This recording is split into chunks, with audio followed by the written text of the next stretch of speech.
You ask Tiger to solve. This deals with linear equations with one unknown. The final result is x equals 55.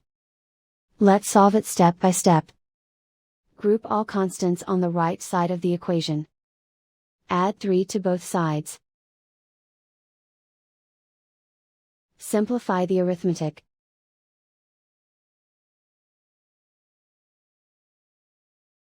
Isolate the x. Multiply both sides by 5. Group like terms. Multiply the coefficients. Simplify the fraction. Simplify the arithmetic. And so the final result is x equals 55.